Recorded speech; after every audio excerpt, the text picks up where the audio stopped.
Hello everybody, I am making a live stream of a game I have been playing for a long time that is known as Neverwinter. So, probably should have started this off at day one, but I'm fairly experienced at this game, so basically I'm just going to be giving you guys a look at the game. Level 7, which is the max level. I just been grinding and grinding on this. So what I'm gonna do today is, I think I'm gonna make a GWF Great Weapon Fighter build, which is what I am, my Great Weapon Fighter build, and I'm gonna start from level 1 with my Hunter Ranger. So, yeah, this is basically just gonna be a playthrough of the game. I might just do some builds, some dungeon walkthroughs, but for now, let's just get right into this. So for my group weapon fighter build, I tried to invest in a couple of things. Since I'm fairly new to the level 70 aspect, I haven't been playing this for a long time. When I was a low level, I went for power, so if I were you, I'd keep your power around 13,000 to 15,000. That's a good level for it to be at. And critical strike, now my critical strike's not the best, but you probably want that to be at around the same level as your power. Because you want to have the critical strike chance in the 50s or 60s.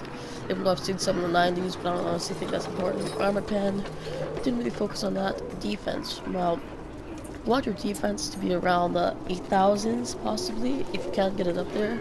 If you can't, go for the 6,000s. You also want to have your item level, which is up there. I can't really scroll up to it. Oh yeah, I can. You want to have that in the 2000s so you can farm and do epic dungeons and get the seals. And another thing I went for was lifesteal. You don't really need that in the 2000s. Just keep it above 1,500. That really comes in handy because when you're attacking and you don't have any more potions, you just steal life.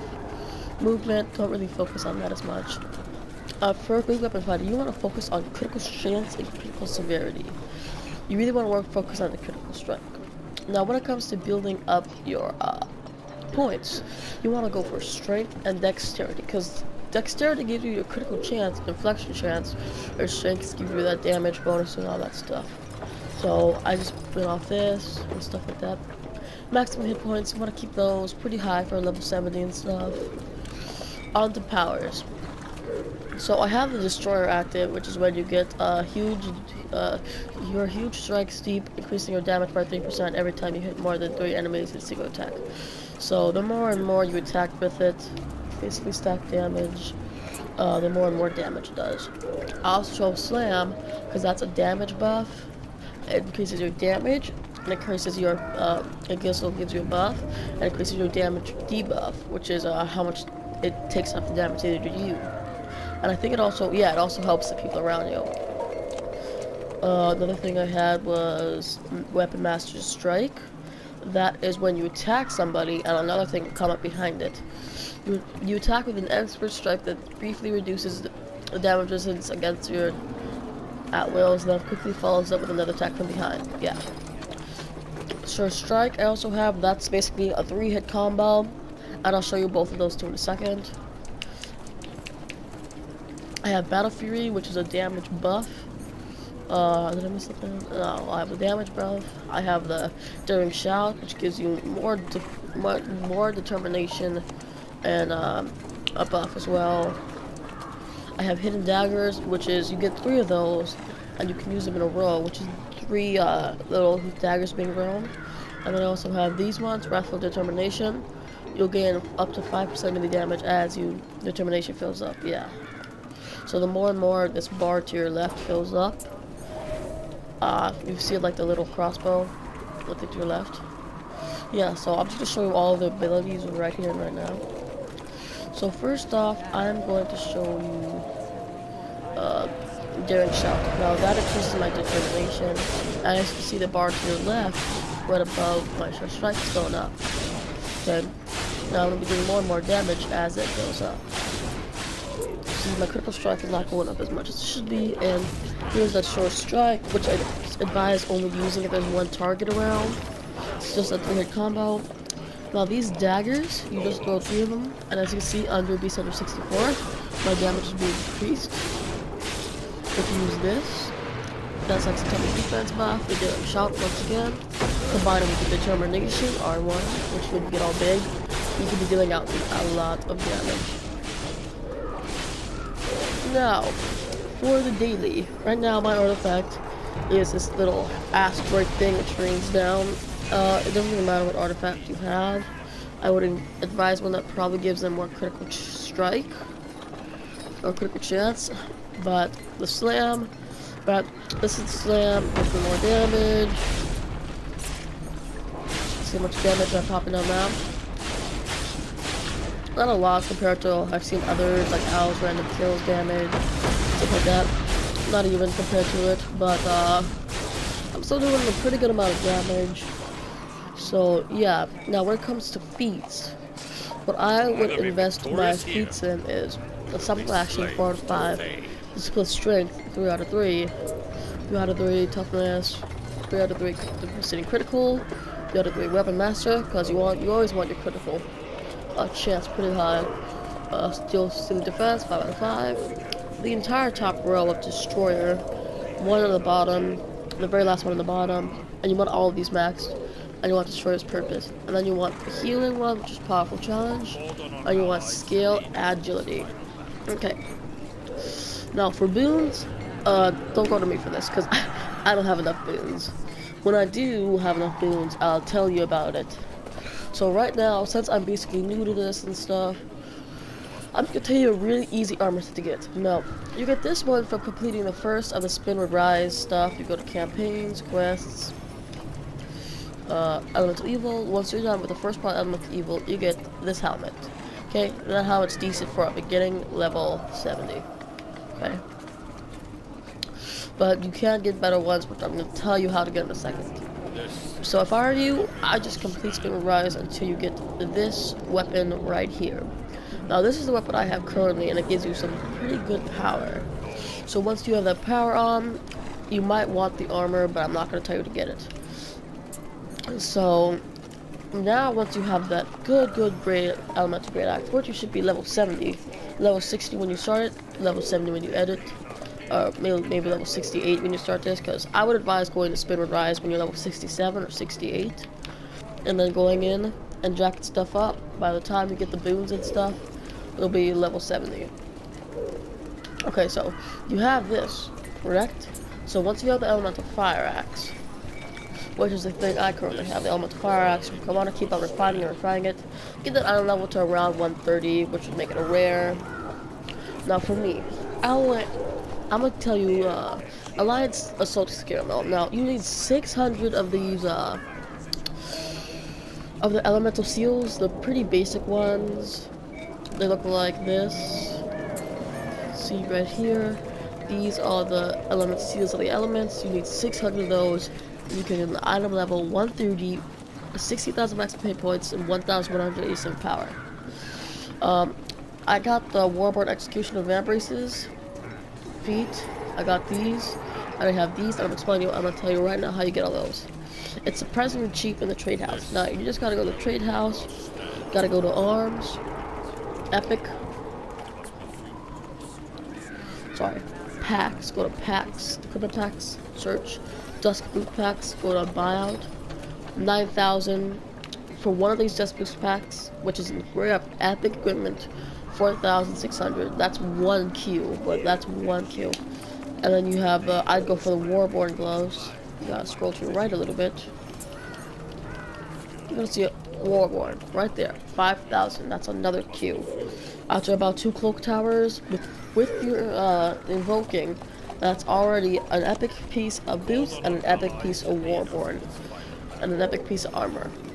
Now about the, I have a pair on of the Drowcraft shirt and Drowcraft pants. You can also buy those from the trade house as well. Top of the trade house, pants, and called epic. So if you're a great weapon fighter, it doesn't really matter what class you are. Pop. Oh yeah. Boom. 1Q right there. And 1Q right there. It might take like 2 days in all to get, but you'll get some pretty good armor. Now since I was power belt, I have the fire elemental fire sword. Since I was really about power, my waist gives me more power. It's restoring belt of smiting.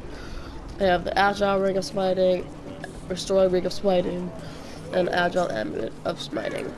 Okay, so now on to enchantments. I was going for the experience boost for a little while, but then I stopped. I got rid of my Azure enchantments. I think I still have an Azure enchantment on my feet. Yeah. So I have 11% experience boost. I have an Azure enchantment rank 7 at my feet. No enchantment. Oh, radiant enchantment in here. Radiant enchantment in here. Rank 7. Forget where you go to see it. Where you go to see it. Radiant enchantment rank 7. Dark enchantment rank 5. Radiant enchantment rank 6. Dark enchantment 5. You always want to have it at the 5s, because the 5s, that's your common pickup at the cloak tower or stuff like that. Basic use. Rank 6. Rank 6. Dark enchantment. You'll see, because I have a pretty decent lifesteal, so I'm trying to get that experience boost. And that defense up, plus chance, and dark enchantment. So, yeah, that's about it. Mounts, companions and mounts. I would go for, since you're a great weapon fighter, if you go to the Zen Market. Already there, you go to mounts. It's the Guard Drake. Now, this Guard Drake, it's a little bit of Zen. Not a little bit. But it increases your... No, not the Guard Drake. Which one is it? I forget what it is sometimes. 1000 power, 1000 armor pen. I think it's a heavy ward. No. Heavy howler? Was that it? Yeah, heavy howler. Well, that thing gives you 2000 critical strike, and it looks pretty dope. Right now, I have the basic howler, and that doesn't really have a common power. I just have it for the speed. Now, if you're that desperate for AD to get the shirts and stuff, then I would basically just sell 100 Zen. I wouldn't advise it regularly, but just sell 100 Zen. You get 30,000 AD. Buy 4 pieces of epic gear with it. Now, a real great place to get gear is the trade bar merchant. Now, I have all these lock boxes, right? Now, if you go over here, you'll see that I have like the giant lock box. Give me a second, I thought I had a whole 6-degree new life boxes. And at the bottom of every new life box, lock box, trade bar jackpot. Trade bar jackpot. So what that means is you have to spend money to get keys in the Zen house, in the Zen market. Like you go to Zen market, you got all the keys. You got all these keys for lock boxes, right? And you know, they're kind of cheap, kind of expensive. I don't know. So what you want to do then is you want to go down to the trade bar merchant, and you can get some decent equipment. Yeah, it's actually not better than decent. You can get the Warborn do this stuff, which is not what I'm telling you to get. If I were you, I would get this stuff. This one right here. It's 80 trade bars, but you can only get trade bars from opening up that stuff. I don't think there's any other way. I would have said the dust grade stuff, but I'm not gonna. Because this one already has higher item level, better stats, you know. So get this one definitely more than any others. Get the Warborn execution degrees if you can. Get these two because they're also good for PvP. If you're not good for PvP, I would probably choose a Frostborn one, especially if you spend a lot of time in Bridge, Shardor, and Icewind Dale, and you really want the Frostborn ones. But that's about it. And why is my companion still attacking those? So, for me, that's about the end of this video. If you want to see more builds and stuff, just leave a comment below. Hope you enjoy.